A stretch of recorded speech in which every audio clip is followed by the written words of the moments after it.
Bismillahirrahmanirrahim. Assalamu alaikum dear students. How are you? I hope you'll be fine. This is new syllabus primary mathematics workbook 5B. Chapter number 13 है properties of angles. Worksheet 2A का question number 4 है page 101 पर. Video को and तक ज़रूर देखिएगा. आज हम बड़े मज़े के क्वेश्चंस करने जा रहे हैं. अच्छी लगे तो लाइक कमेंट शेयर भी ज़रूर कर दीजिएगा और चैनल को सब्सक्राइब करना तो हरगिज़ ना भूलिएगा. चलिए स्टार्ट करते हैं पार्ट ए से. विच triangle is an isosceles triangle. Isosceles triangle क्या होता है बच्चों? जहाँ दो साइड्स दो एंगल्स बराबर हो. तो सिंपल है, जब हमारे पास ये देख सकते हैं हम 20 डिग्रीज है, 130 डिग्रीज है, तो थर्ड एंगल निकालना कुछ मुश्किल नहीं है. 180 में से 130 माइनस करो, क्या आंसर आता है? 50 डिग्रीज. 50 में से 20 माइनस करो, क्या आंसर आता है? 30 डिग्रीज. तो ये तीसरा एंगल तो भाई हमारे पास यहाँ पर कुछ 30 डिग्रीज का बन रहा है. तो हमारे पास दो एंगल्स जब बराबर नहीं है तो दो साइड्स कैसे बराबर हो सकते हैं? इसका मतलब है ये ट्राइंगल तो बिल्कुल भी आइसोसेलेस नहीं है. तो ये वाला ट्राइंगल देख लेते हैं. दूसरा ट्राइंगल DEF है. इसके अंदर एक एंगल 70 डिग्रीज है, दूसरा एंगल 40 डिग्रीज है. इन दोनों को ज़रा ऐड कीजिए. जब ऐड करते हैं तो आंसर आता है 110 डिग्रीज.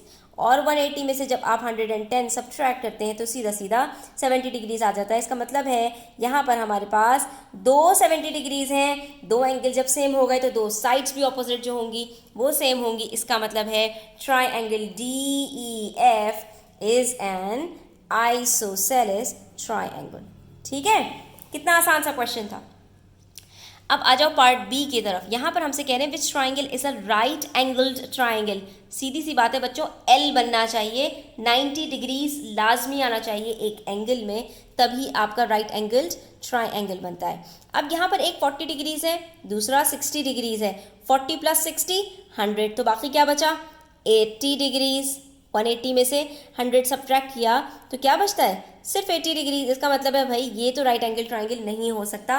दिखने में एल नज़र आ रहा है लेकिन ये एल है नहीं. आप जब इसके ऊपर प्रोटेक्टर को रख कर देखेंगे तो आपको खुद ही अंदाज़ा हो जाएगा. तो दूसरा एंगल देख लेते हैं भाई, दूसरा ट्राइंगल देख लेते हैं. 65 plus 25, 60 plus 20 gives us 80. 80 plus 10, 5 plus 5 10, 80 plus 10 gives us 90. अब ज़रा सब्ट्रैक्ट कीजिए 180 में से 90 को, तो जनाब 90 ही आंसर आता है. मुबारक हो, ये हमारा राइट एंगल निकल आया. तो इसका मतलब है हमारे पास triangle PQR is a right angled triangle. कैसा? अब आ जाओ क्वेश्चन नंबर 5 पर. बड़े मज़े के क्वेश्चन हैं पेज नंबर 102 पर. Unknown mark angles find out करने हैं. एक भी एंगल दिखाई नहीं दे रहा कि कोई एंगल बताया हुआ नहीं है. कैसे मार्क करेंगे, कैसे बताएंगे? तो बच्चों परेशान होने की ज़रूरत नहीं है. कुछ चीज़ें हमें ऐसी ज़रूर बता दी हैं कि हम फाइंड आउट कर सकते हैं. बड़ा क्वेश्चन बनता कैसे? क्वेश्चन तो नल एंड वॉइड हो जाता. अच्छा, डब्बा नज़र आ रहा है, याद रखो ये 90 डिग्रीज होता है. ठीक है, फिर दो साइड्स नज़र आ रही हैं कि इक्वल हैं, तो इनके ऑपोजिट एंगल्स भी इक्वल होंगे. यानी एंगल ये वाला और इसके ऑपोजिट में एंगल W, ये दोनों बराबर होंगे. अब आपने क्या करना है? सबसे पहले तो आपने 180 डिग्रीज में से 90 डिग्रीज को सब्ट्रैक्ट कर देना है. क्या आंसर आया?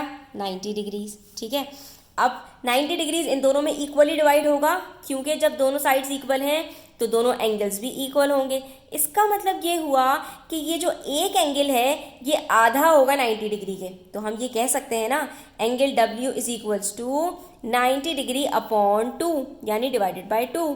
ठीक है, जब हम इसको डिवाइड करते हैं तो हमें पता चल जाता है कि एंगल W बराबर है 45 डिग्रीज के. ये भी 45 डिग्री, ये भी 45 degree. 45 45 90, 90 plus 90 180 degree. Sum of angle of a triangle is 180 degrees, जो कि हमारा प्रूफ हो गया. अब बच्चों यहाँ पर हमें क्या बताया? यहाँ पर तो हमें कोई 90 डिग्रीज भी नहीं दिया, तो कोई बात नहीं. ये तो बताया है कि तीनों साइड्स इक्वल हैं. तो हमने क्या करना है? हमने सिंपली ये बता देना है कि एंगल X बराबर होगा 180 डिग्रीज डिवाइडेड बाय 3. डिवाइड 3 करने का मतलब क्या है कि तीनों बराबर बराबर साइड्स पता चल जाएंगी कि तीनों का एंगल्स क्या है. ठीक है, क्योंकि जब तीनों साइड्स बराबर है तो तीनों एंगल्स भी बराबर होंगे, यानी 180 डिग्रीज तीनों में बराबर से डिवाइड हो जाएगा. और हमें पता है कि 3 के टेबल में 18 कब आता है? 6 जार 3 6 जार 18, 3 0 जार 0. तो हमें इसका मतलब पता चल गया कि एक एंगल 60 डिग्रीज का है, तभी 60 इंटू 3 180 डिग्रीज बन रहा है. और याद रखो हमेशा इक्विलेटरल ट्राइंगल के अंदर तीनों साइड्स 60 डिग्रीज की होती है, सॉरी तीनों एंगल 60 डिग्रीज के होते हैं, तभी इक्विलेटरल ट्राइंगल बन सकता है, इसके अलावा नहीं बन सकता, क्योंकि उनका सम हमेशा 180 डिग्रीज आएगा, और 180 को जब 3 से डिवाइड करते हैं तो वो हमेशा वो 60 डिग्रीज आता है। ठीक है, अच्छा अब आ जाओ यहाँ पर, देखो कुछ टेढ़ी मेढ़ी चीज़ें थी, तभी उन्होंने हमें एक एंगल बता दिया कि भाई कोई साइड्स इक्वल नहीं है। हाँ, अलबत्ता हम आपको ये बता देते हैं कि एक एंगल हमारे पास यहाँ पे राइट एंगल है, यानी वो 90 डिग्रीज है, और दूसरा एंगल भी हम आपको बता देते हैं कि वो 17 डिग्रीज है, तो वाई एंगल बता दो। ये तो पुराने वाले क्वेश्चंस की तरह, इसमें कुछ भी मसला नहीं है। 180 में से पहले 90 डिग्रीज को सब्ट्रैक्ट करो, उसके बाद 17 डिग्रीज को सब्ट्रैक्ट कर दो। जब 180 में से 90 को सब्ट्रैक्ट किया तो 90 ही बचा, 90 में से जब 17 को सब्ट्रैक्ट किया तो आपके पास आंसर आ गया 73 डिग्रीज। ठीक है, इसका मतलब है कि ये एंगल y हमारे पास 73 डिग्रीज का है, क्योंकि 73 में हम जब 17 को ऐड करते हैं तो 90 बनता है, 90 प्लस 90 180 हो जाता है। इसी तरह से पार्ट डी है हमारे पास, यहाँ पर दो एंगल्स गिवन है सीधे सीधे, इसमें से कोई राइट एंगल नहीं है, कोई इक्वल साइड्स नहीं है, तो सीधा सीधा एंगल z निकालना है, कोई मसले वाली बात नहीं है। एंगल z में से 180 डिग्रीज को लो, उसमें से 81 डिग्रीज को सब्ट्रैक्ट करो पहले। ठीक है, तो क्या बच जाएगा 99 डिग्रीज। 99 डिग्रीज में से 62 डिग्रीज को भी सब्ट्रैक्ट कर दो, तो आपके पास क्या बच जाएगा 37 डिग्रीज। तो इसका मतलब है हमारे पास एंगल z 37 डिग्रीज का है। ठीक है, और यहाँ पर हमारा page number 102 worksheet number 2A complete हो जाती है। Thanks for watching the video till the end, take care, अल्लाह हाफिज़।